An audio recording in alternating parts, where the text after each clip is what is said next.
Retomando, a gente já acabou aqueles atributos lá do centro do gráfico. Vamos começar agora a trabalhar com as técnicas visuais que estão na área externa. Como a gente...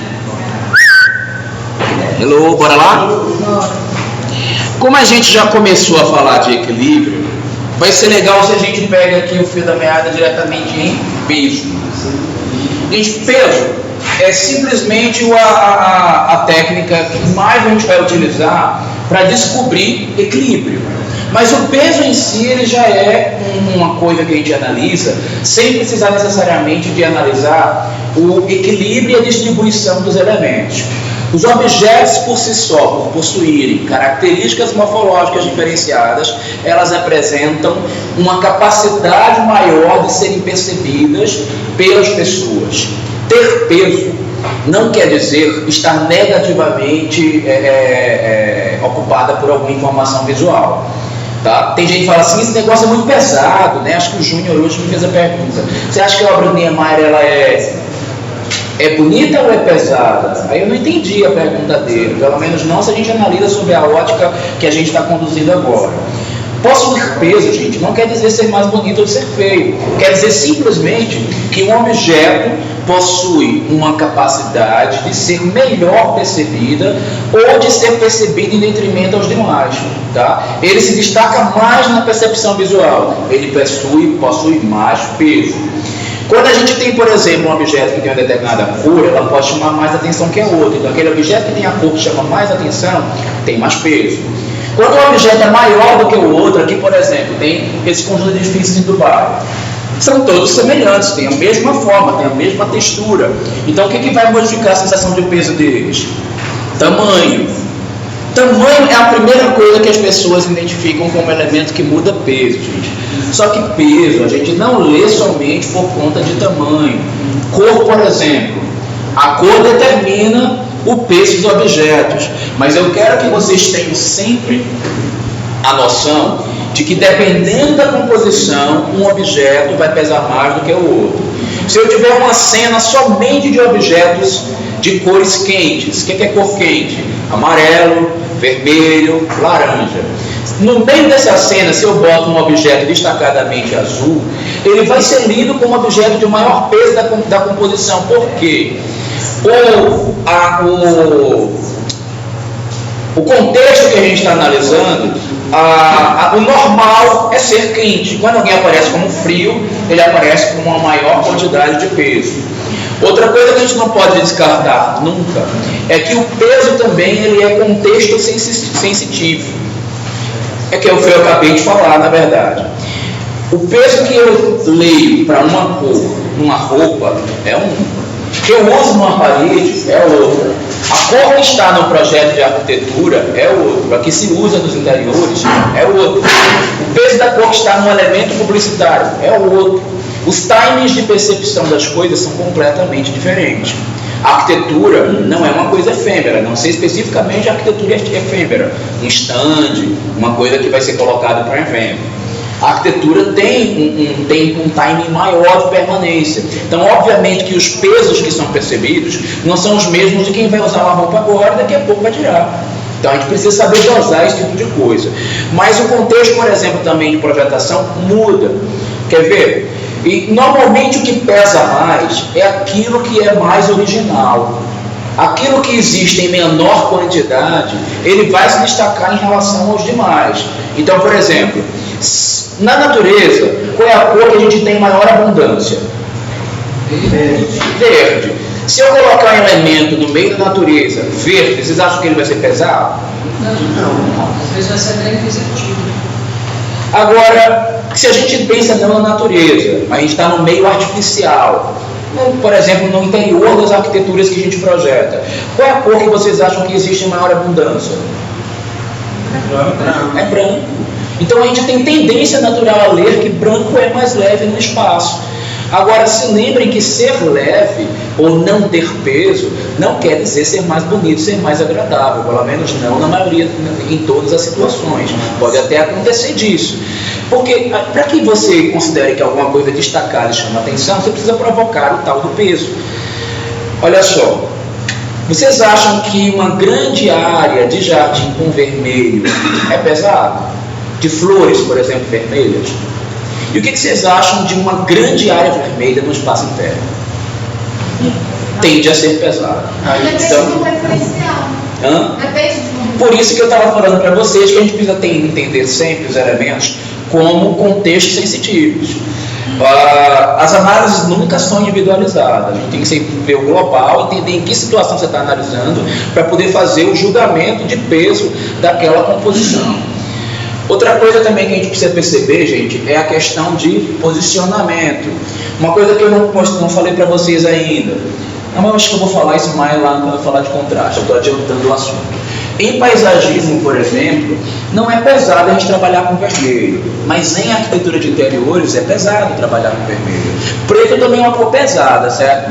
Muito embora preto é muito utilizado em base de objetos para dar leveza, porque o preto ele passa a sensação para as pessoas de aniquilação visual, de esconder alguma coisa. Na base mais ainda porque junta com a sombra. Então você meio que faz os objetos levitarem. Nunca pararam para pensar sobre isso? O professor nunca passou isso para vocês? Gente, repara na base das esculturas. Base da escultura é tudo preto, porque artista plástico normalmente não quer que os elementos compitam com ele quer aquele elemento como único. Então você pinta a base de preto para aniquilar o elemento inferior e a escultura levitar.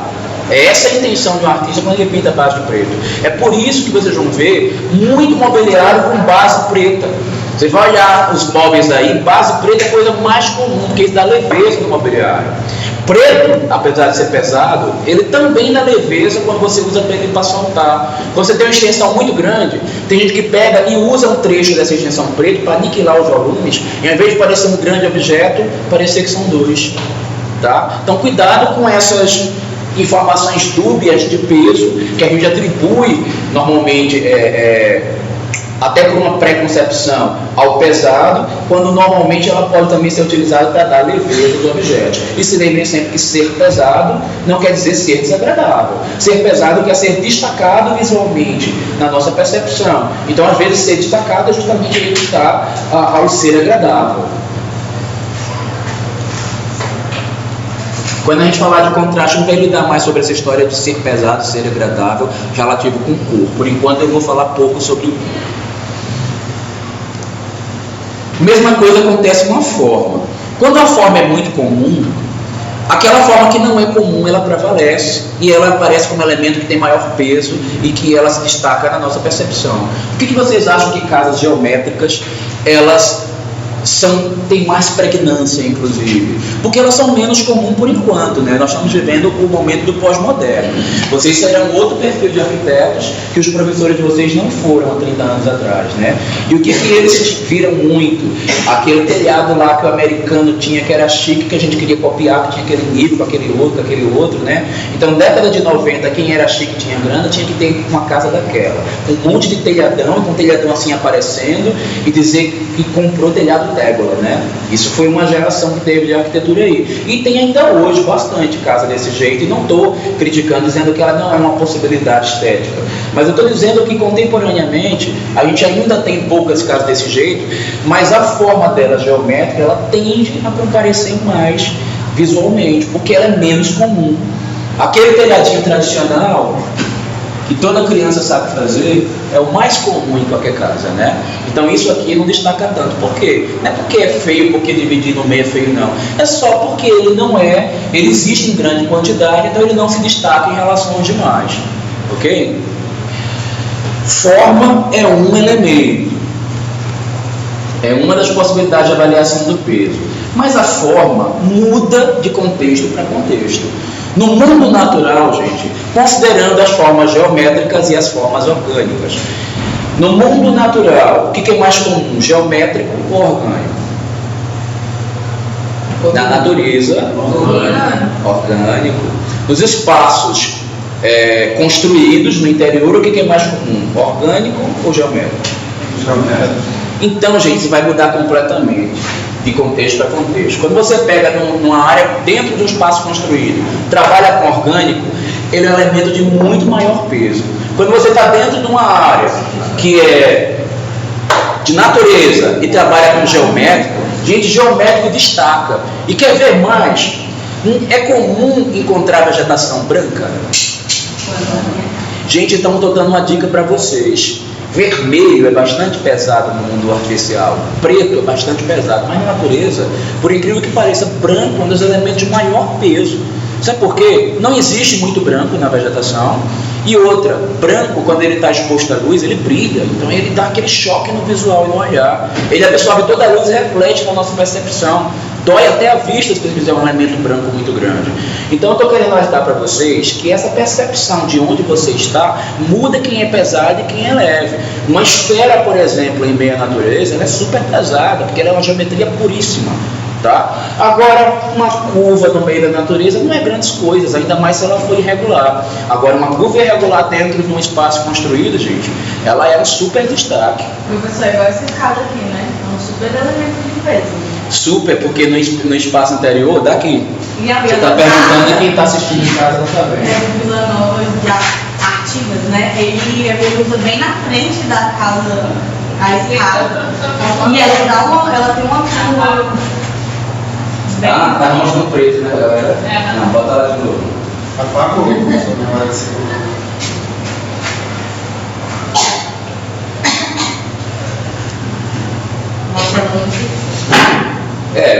Ela além de ser orgânica, ela tem uma cor que no mundo artificial, ela não é que ela é pouco comum, vermelho não é incomum, mas ela naturalmente, pela nossa capacidade biológica de percepção de cor, ela pesa também, né? Não, o vermelho geralmente é algo assim, é usado para chamar atenção. Agora, gente, a gente já começou a falar disso. A questão do peso na vertical, ela é completamente diferente de horizontal. O que a gente quer na horizontal? Equivalências. Mostrei a foto do meu escritório, você não estava aqui. Ou vai ensinando. Eu mostro de novo depois. Na horizontal, a gente quer equivalência. O que acontece na vertical, gente? Vertical, existe já uma instância de nossa percepção de que o que está em cima não tem muita informação e não tem elementos pesados. Tudo que está pesado está num ponto vertical mais alto, ele vai ficando mais pesado, mais pesado, mais pesado. Só para vocês terem um exemplo disso em questão de projeto de arquitetura de interiores.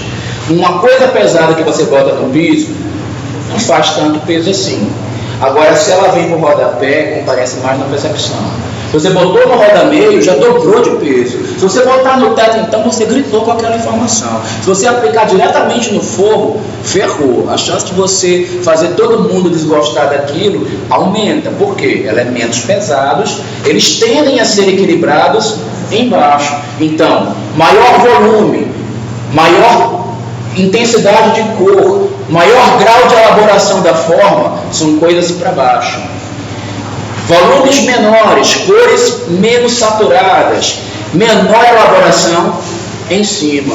Dentre outras coisas, gente, porque pelo nosso próprio senso de proteção natural, a gente tem medo de coisa muito pesada lá em cima cair na cabeça da gente. Isso é um senso de proteção, tá? É quase que um instinto humano.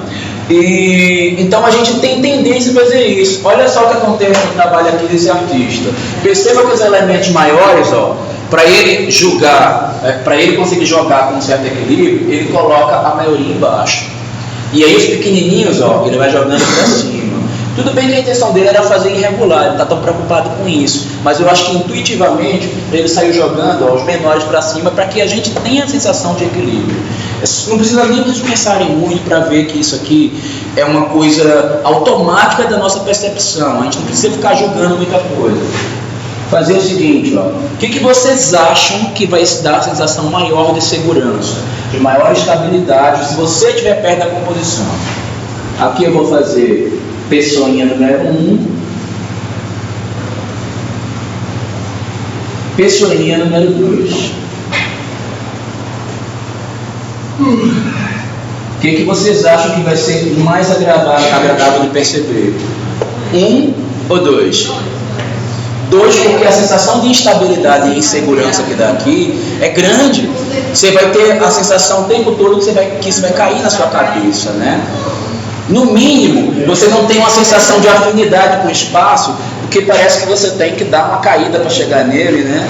Já esse de cá, eu acho que é mais agradável, a caída já é mais receptiva, né? Então a gente precisa levar essas questões de sensorialidade em voga também quando a gente pensar em plástica, porque perceber que uma coisa é perigosa, ela é instável, ela não está instável do ponto de vista sensorial, também é fazer com que ela seja visualmente desagradável.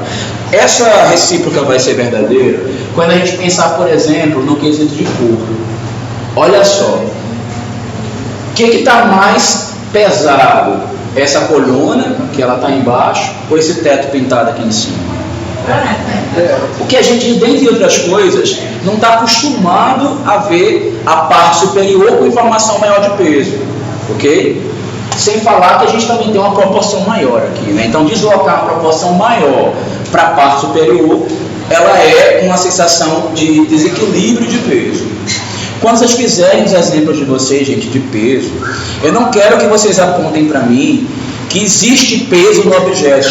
Tem. Eu quero que você explique no contexto de que maneira esse arquiteto atingiu o equilíbrio. Ele jogou tanto para baixo, mas jogou tanto para cima, ou foi adequado porque tem uma proporção maior, ou a cor mais forte está embaixo, em cima está algo mais leve, algo que é menos impactante, ok? Está claro isso para vocês? Não existe equilíbrio. Você não está, que não existe equilíbrio? É que ele não tentou equilibrar. Então você vai buscar, aí então você não usar aquela frase para o quesito equilíbrio, você vai usar para contraste, para tensão, para qualquer outro dos itens que a gente está estudando, para unidade, ok? Para você usar o exemplo lá, você tem que acreditar que uma das técnicas que a gente está estudando aqui, do bom uso do peso, está contida naquele exemplo que você escolheu. Aqui para mim o peso em cima é enorme, e eu não vejo o equilíbrio. Eu não usaria isso como exemplo de equilíbrio, porque na questão do equilíbrio vertical não está tão equilibrado. Outra coisa também que eu peço a vocês, quando forem dar exemplo de equilíbrio, não pega um objeto simétrico como um exemplo, porque é tão óbvio, né? Que aí você não exercitou nada, você não aprendeu nada a tentar medir o equilíbrio de uma coisa que tem de um lado e tem do outro. Procure cenas que sejam assimétricas e equilibradas como exemplo, tá bom? Aí explica. Apesar de ter um volume grande aqui, equilibra porque o outro é vermelho, ou porque ele tem uma forma elaborada, porque agora a gente já sabe o que faz com que um elemento pese mais ou menos. E nos diálogos de vocês, usem os argumentos dos caracteres morfológicos que a gente está estudando. A forma que é elaborada, a cor que é mais saturada, ok? Usar exemplos de interiores ou só se o arquiteto que você escolheu na pesquisa, ele faz interiores, só que os grandes arquitetos do pós que está lá na lista, a maioria não faz interior. Mas tem sim, tem um ou outro que tem. Por exemplo, lá tem o Philip Stark. O Philip Stark não só faz interior, como ele faz objetos. Tem Zaha Hadid faz interiores estupefactos. E objetos também, né? Ela projetou a Melicinha, projetou um monte de outras coisas aí que não foi só arquitetura. Tem. Frank Lloyd, só que Frank Lloyd ele não é pós, né? Frank Lloyd ele é modernista. Ele também fazia muito interior, começou a brincar de paisagismo e jogou o legado pro filho dele, né? A gente deixou de falar, quando a gente estava falando de equilíbrio, de uma distribuição de peso que pode levar a equilíbrio, que ela é relacionada com posição relativa dos elementos. Gente, os elementos, quando eles estão no contexto de uma composição,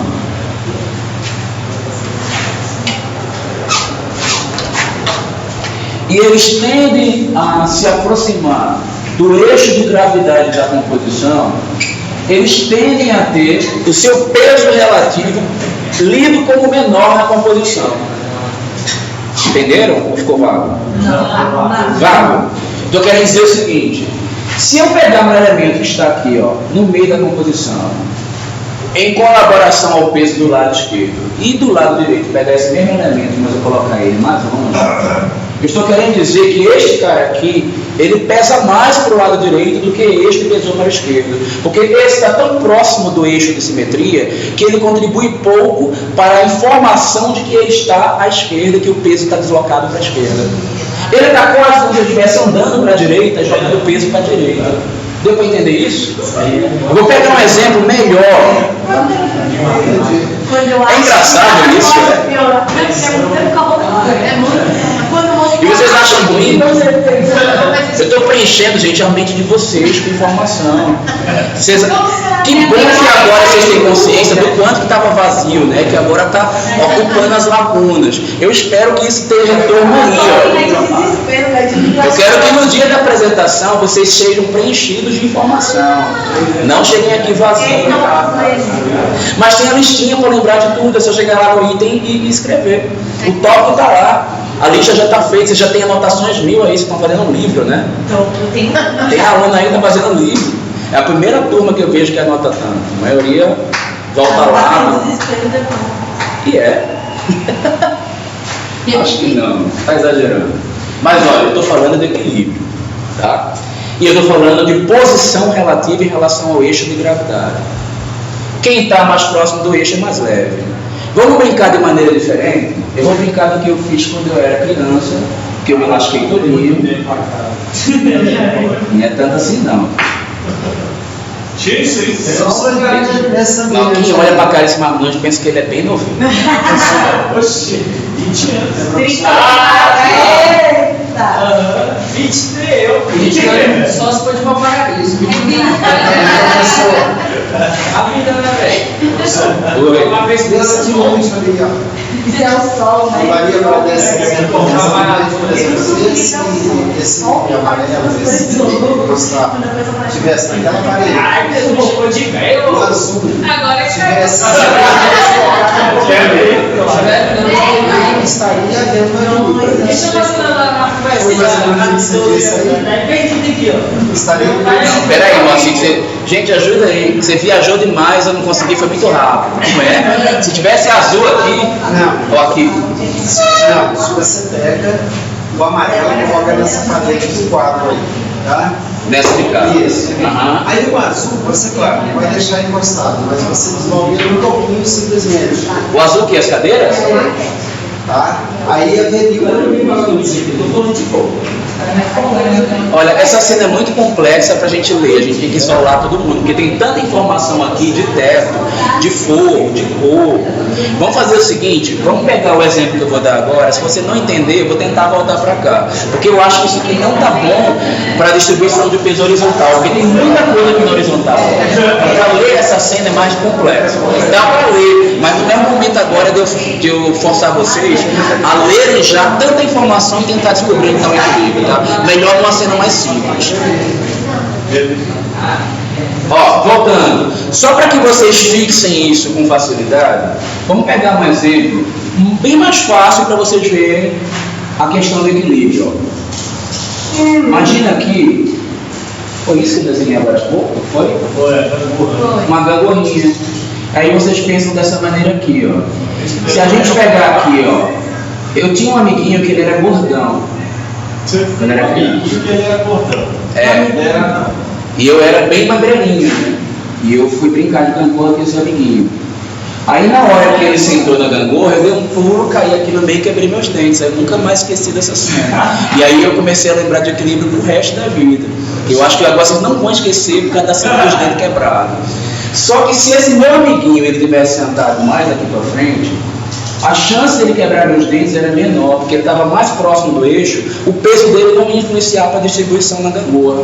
Agora vocês concordam que se esse meu amiguinho sentasse aqui no meio, ele era um elemento neutro, ele não ia pesar em nada para me afetar aqui na gangorra? O mesmíssimo acontece na nossa percepção em relação à distribuição da horizontal. Quem vai para o meio vai se neutralizando, quem vai para a ponta vai pesando mais, que é o fato exatinho da gangorra. é praticamente matemática. É matemática, porque se você pensar, aqui está o meio, eu não estou andando para a direita quando eu vou chegando no meio, então eu estou pesando mais para ir para a direita. Então quem está à esquerda, mas está perto do meio, ele está se somando para o lado da direita, quem está à esquerda, né? Vou reduzindo o meu peso de esquerda e me transformando em direita. Então quem está perto do meio, elemento neutro. Quem está mais na ponta, pesa mais para o seu lado de contribuição. Aí a gente vai começar a ver a gente não precisa começar também a ser tão simplório para distribuir peso relativo assim também, tá? Porque tem várias possibilidades de leitura e várias elucubrações que vão variar desse conceito aí mais básico.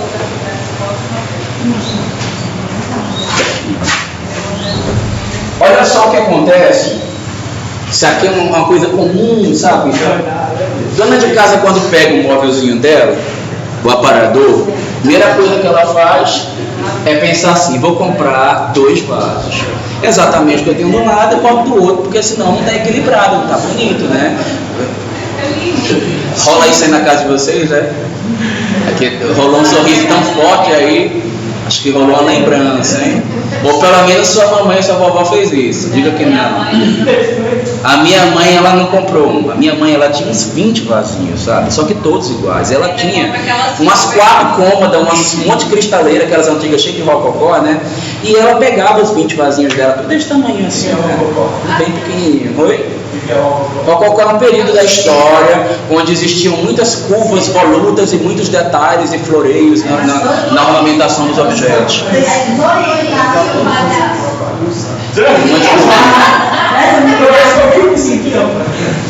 que é isso aí? Depois que acabar o vídeo eu te conto. Agora não dá. Não dá. Na mesma hora que eu vou mostrar o escritório pro Leonardo, eu te explico o que é isso aí. Mas bora voltar para o que você quer. Eu quero ver essa explicação. Eu quero ver. Esse é ligou. Vou treinar porque eu posso tirar. Ó, não, mas aqui não tem vaso. Eu brinquei de falar de vaso porque minha mãe fazia. Vamos pensar. Não, aqui não é minha avó, não. Aqui é a casa de outra pessoa. Eu acho que aqui foi um profissional que passou, porque tem um jogo de equilíbrio muito complicado aqui. Veja só, vamos botar um eixo de simetria aqui no errado, não.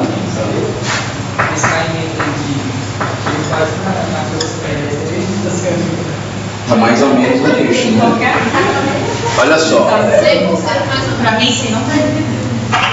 Está faltando um pouquinho, mas a gente pode tentar descobrir um equilíbrio, ajudar pelos elementos. Olha só, esse elemento aqui, ele tem uma quantidade de massa menor do que o da esquerda. Agora, eu deduzo que esse cara fez isso aqui bem pesadão, grossão, mas ele colocou este daqui mais no alto para que ele pudesse compensar em relação ao peso dessa composição.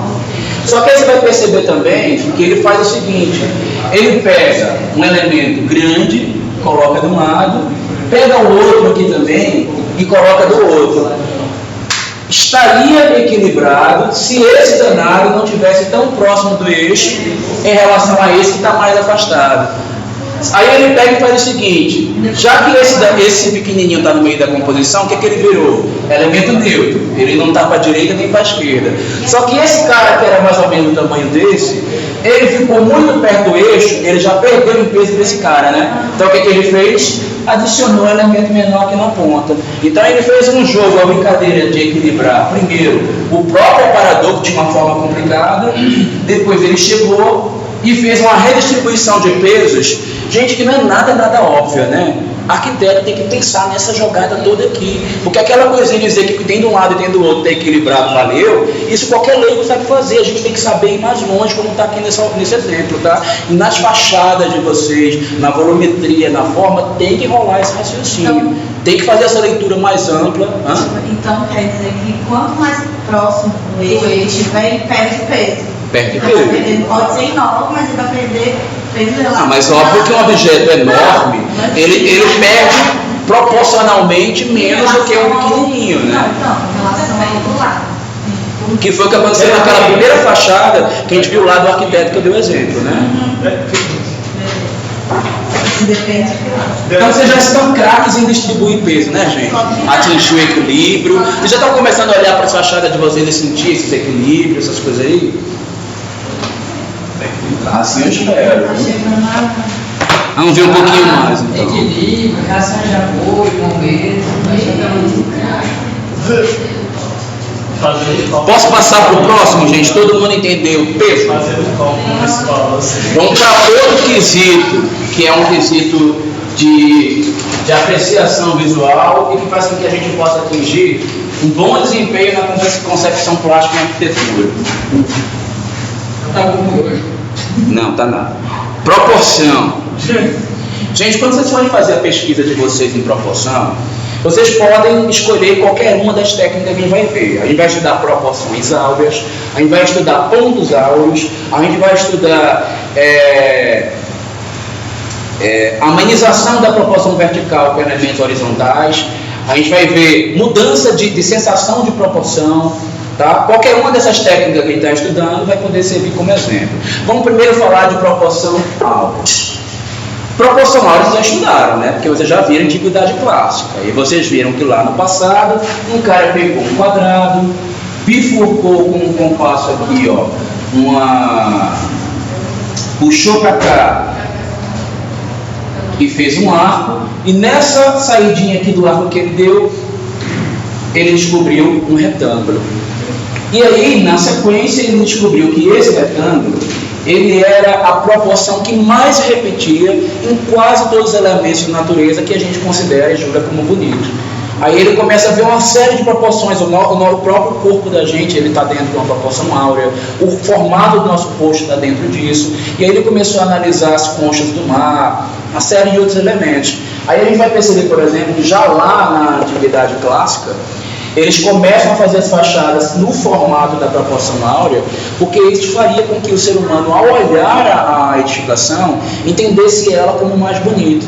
Não é somente isso aqui não, tá, gente? Vários elementos que a gente usa hoje no nosso dia a dia, eles são do formato que são porque eles passaram por um estudo que levou à proporção áurea. A folha de papel que vocês usam está dentro da proporção áurea. Os quadros que os artistas usam é uma proporção áurea. A tela da TV que a gente compra, proporção áurea. A prancheta que vocês estão utilizando. Boa parte dos quadros, sem ser os mais modernos, até pouco tempo, a maioria dos quadros também eram dentro da proporção áurea. Hoje, como as salas aumentaram, né, a gente está com outro tipo de composição. Mas os vídeos, os formatos de vídeo, eles agora estão um pouco mais, né, aquele alongado por conta do cinema também já mudou, mas no início os vídeos eles eram todos em proporção áurea. Então a gente vai ver várias tentativas de compor a beleza com proporção áurea. Só que uma variação dentro da proporção áurea é a percepção dos pontos áureos. Aí, nessa evolução, houve um estudo onde se descobriu que existiam pontos principais dentro das proporções que são áureas, onde a gente pegava a proporção áurea, dividia em 3 quadrantes na horizontal e na vertical, e descobria que o ser humano, quando ele olha uma composição, o olhar dele fica principalmente mais voltado para os encontros desses quadrantes, que são os tais dos pontos áureos. Gente, nós temos uma preferência absoluta por escolher objetos que estão nesses pontos como elementos principais. Nós gostamos de ver elementos nessas posições. Não é à toa que normalmente um fotógrafo, quando ele compõe uma cena, ele bota normalmente o elemento principal num desses pontos. Aqui, por exemplo, ele pegou o rosto do rapaz, ó, e deslocou para um ponto.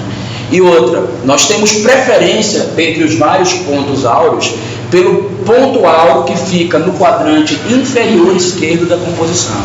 Então, gente, é muito comum que os arquitetos da Antiguidade Clássica, nem tanto porque eles eram muito simétricos, mas os que vieram depois no modernismo, no pós-modernismo, escolhessem elementos principais ou para ficar num desses pontos áureos e, de preferência, no ponto áureo inferior esquerdo. Entendido isso aí? Vou adiante. Proporção áurea, gente, é um parâmetro de proporção dentre os vários que a gente vai estudar, mas a gente precisa... Oi?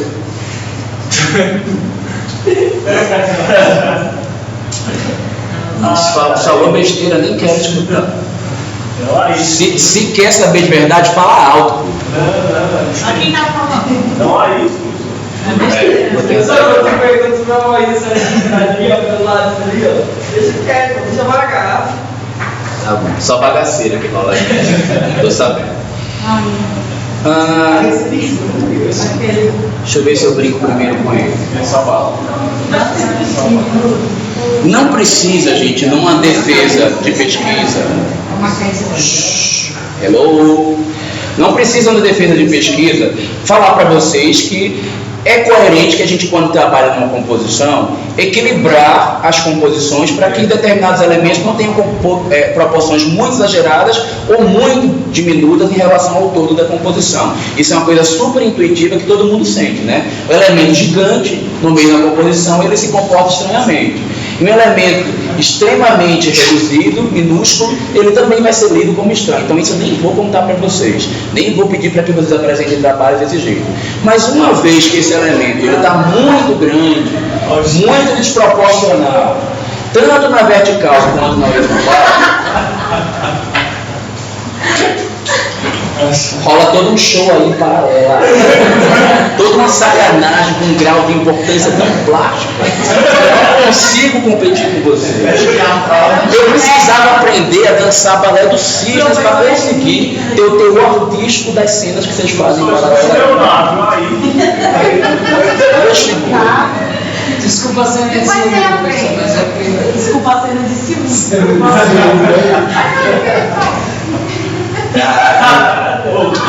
É do namorado dela que você tem ciúmes, é? Se fosse o namorado dela, ele ia ficar sem dente agora.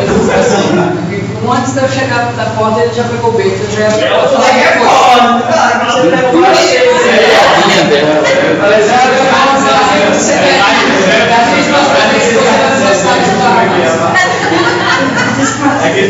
Isso que só tem 3 semestres, né?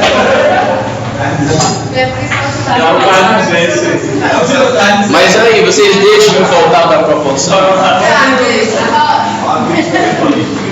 Ó, uma vez que você encontra elementos que eles estão tão desproporcionais que podem tender ao desequilíbrio, tem como você resgatar, porque às vezes em um outro tipo de contexto plástico, você precisou daquela proporção por algum motivo. Já vou até falar de uma dessas que é assim.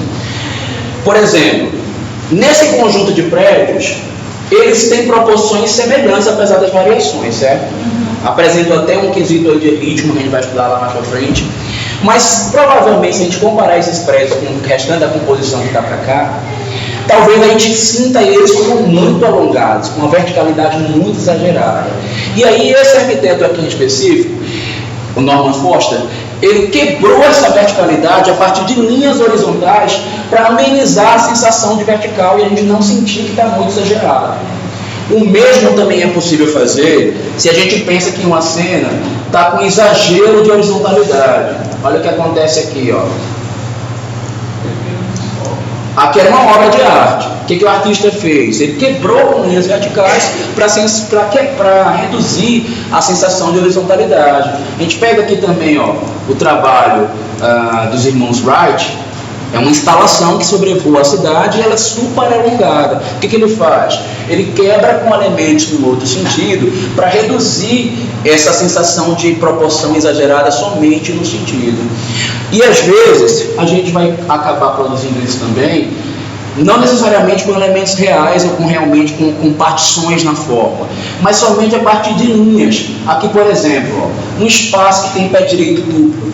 Pode ser que alguém tenha a sensação de exagerada altura, mas as linhas horizontais trabalhadas a partir dos elementos podem devolver essa estabilidade de proporção que a pessoa pode não estar sentindo quando lê uma cena dessa.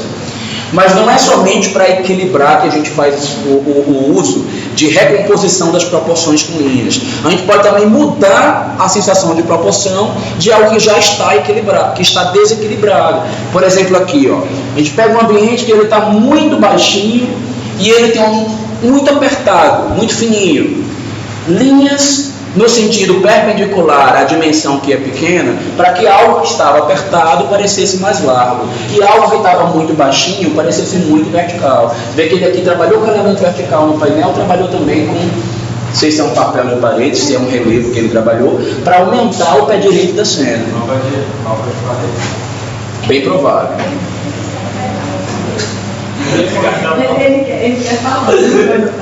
Entendido aí, gente, essa coisa aí? Quebrar horizontal com verticais, quebrar verticais com horizontal é outra técnica que a gente está estudando.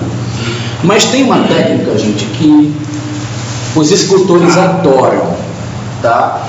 Que é o exagero de proporção a partir da dominância. O que é dominância, gente? Dominância é uma técnica específica, é uma subtécnica dentro da questão de proporção, que é quando você exagera uma proporção, fazendo com que nenhum dos elementos que estão na composição tenha proporção que possa competir com ela. Gente, é por esse motivo que o Niemeyer não deixa fazer paisagismo nenhum ao redor das obras dele. Por quê? Para o Niemeyer, a obra dele não é somente a arquitetura, ela é uma escultura também. E a escultura, para ela conseguir ser dominante, ela não pode ter nenhum elemento ao seu redor que tenha proporção ou escala que possa competir com este elemento. Ele tem que ser único e soberano. Então, a dominância é esse caráter de proporção soberana que um elemento tem em relação aos demais da composição. Tá claro isso aí? Eu repito o conceito de diversas maneiras para ver se um deles pega na cabeça de vocês, tá? Dominância é o exagero de proporção com a intenção de preponderar a proporção do elemento principal.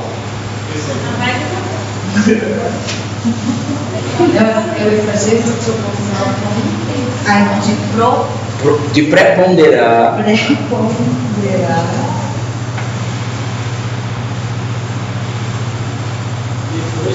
o sexo dos anjos. Não, esqueci tudo. Peraí, preponderar a proporção do elemento principal. A proporção do elemento. Evitando que demais elementos entrem em competição com a sua proporção. Evitando que demais elementos em competição com a sua proporção. Gente, na pesquisa que vocês vão fazer, eu não quero que vocês digam para mim o que é proporção, tá? Porque o que é proporção eu já estou dizendo para vocês.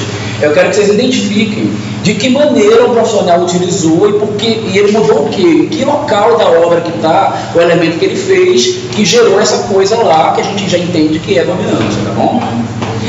Dominância é o exemplo de agora. Então, uma vez, ó, catedral é isolada, não tem nada ao redor, para que ela tenha dominância. Gente, a gente está falando da arquitetura e está usando Niemeyer como exemplo, mas os escultores fazem exatamente isso. Vocês já perceberam como é que fica um pátio de esculturas? Vocês já viram quem faz escultura mandar encher de florzinho de plantinha embaixo da escultura?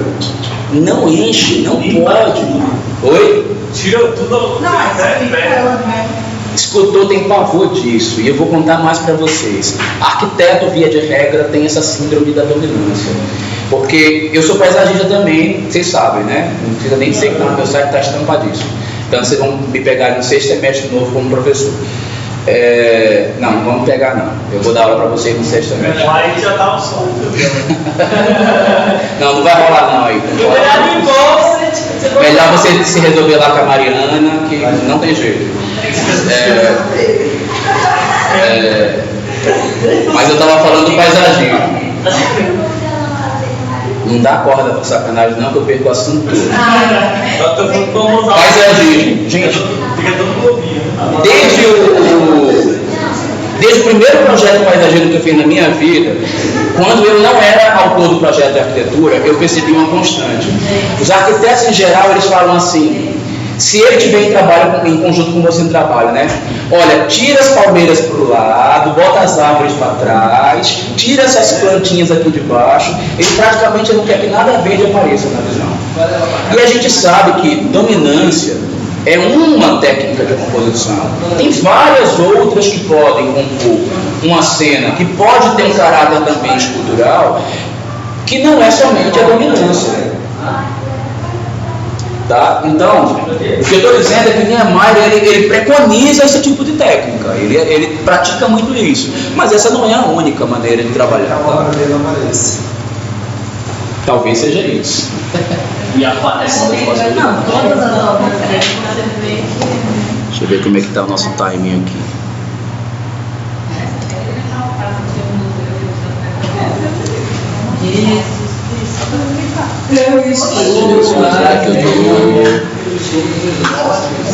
Aqui, bora lá. Entendido, gente, as diversas técnicas aí do uso de proporção? Vou passar para o próximo, tá?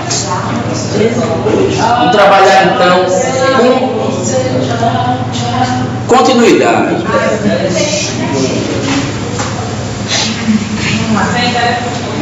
Não. Gente, continuidade, ele vai muito de encontro com aqueles princípios básicos de Gestalt que a gente começou a estudar, tá? E a continuidade e sua aplicação na arquitetura, ela tem muito a ver com agregação, segregação, com a integração dos elementos que a Gestalt preconiza lá. Mas a continuidade, para a nossa leitura, que já é uma reinterpretação dos princípios de Gestalt, ele vai ser entendido para vocês como a percepção de movimento no olhar do espectador dentro de uma composição. Só para simplificar em gestos ao invés de palavras para vocês, gente, quando você chegar numa cena e o seu pescoço começar a movimentar muito para entender ela, provavelmente porque essa cena é rica em continuidade. Ok? Então, uma cena rica de continuidade, você tem que balançar o pescoço na direção e na outra. Terminou de balançar para um monte de lado, porque você entendeu a composição, então ela é rica em continuidade. Uma coisa que é interessante para vocês saberem também é que existem vários tipos de continuidade. E que as continuidades, elas podem ser bidimensionais ou tridimensionais. Uma continuidade, que é um exemplo super comum, que é bidimensional, justamente por isso a gente não lê ele de maneira tão rica, é uma continuidade, por exemplo, como a gente tem numa moldura.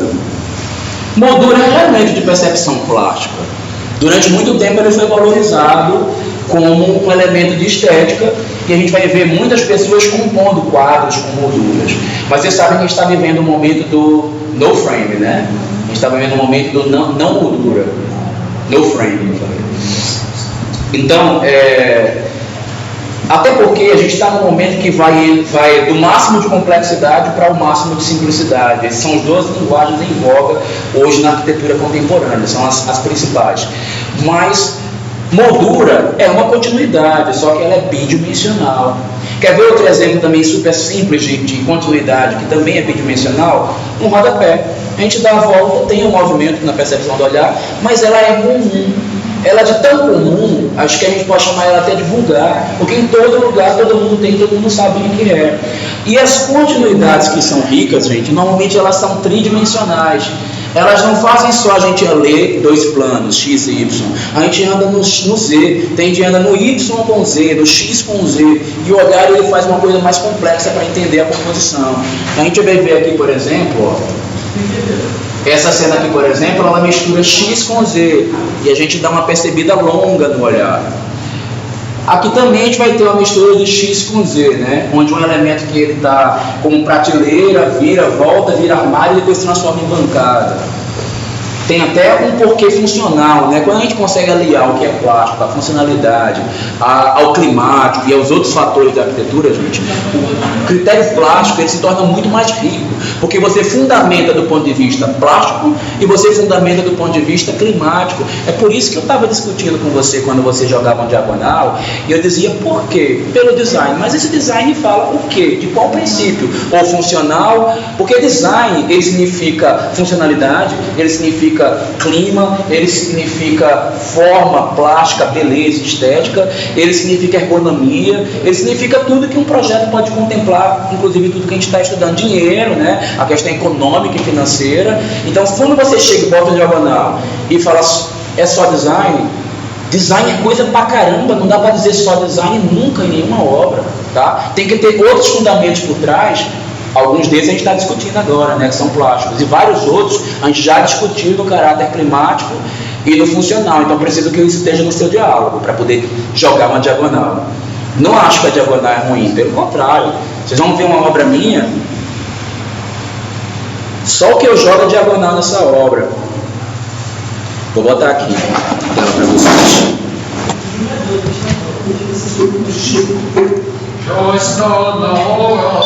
Não, tá coisa nenhuma. Como é que é o nome dele? Deixa eu ver se eu olho por aqui, porque eu esqueci o nome do cliente. Vá-se embora, moço.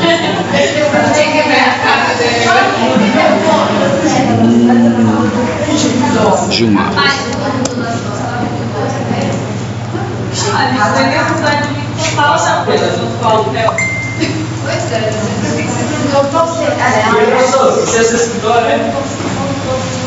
Não, isso não é meu escritório não.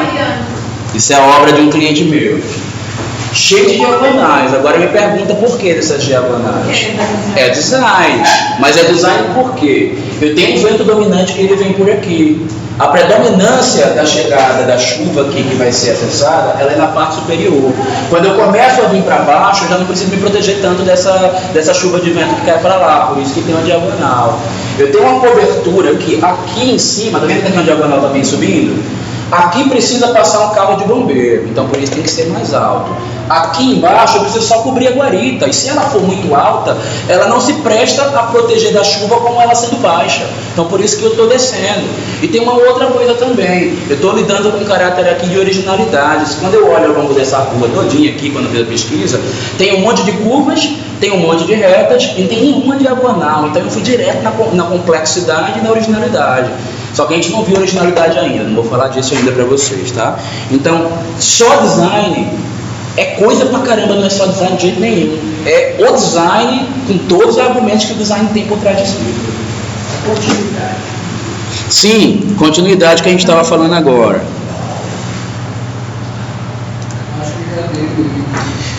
Só que o design, a continuidade, gente, ela não se dá.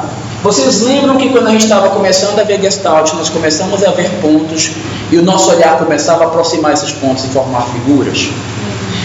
Do mesmo jeito que essa tendência à agregação e essa agregação por informações combinadas, por persistência desses elementos, os pontos também estabelecem continuidade. Aqui nós temos dois tipos de continuidade numa mesma cena. Nós temos continuidade de ponto e continuidade de linha. A linha é quando você vê mesmo a forma percorrendo. O ponto é quando o nosso cérebro completa e faz o movimento. Aqui no piso tem uma cor que sobe na parede e continua pelo teto. A continuidade aqui, o movimento aqui é de linha. Vocês estão conseguindo perceber a continuidade de ponto? No rejunte, eu acho. Hã? Não, a junção da cerâmica no rejunte. Caramba. De pontos. Eu vou botar uma mais simples para vocês fazerem a leitura aí.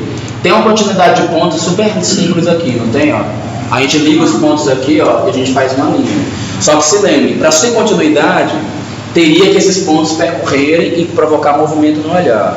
Quando é simplesmente uma reta, ela está mais para um fechamento do que uma continuidade. Mesmo assim, ainda não é fechamento. Fechamento é uma coisa mais complexa que a gente vai ver lá na frente.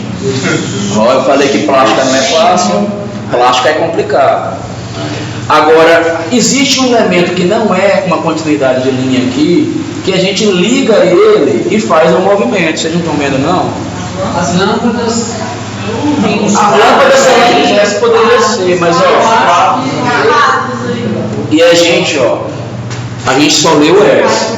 Ah, e a cerâmica também. A continuidade por pontos, eu tô ainda tentando ler o que tu fala aí. A cerâmica, cada junção da cerâmica aí tem um ponto.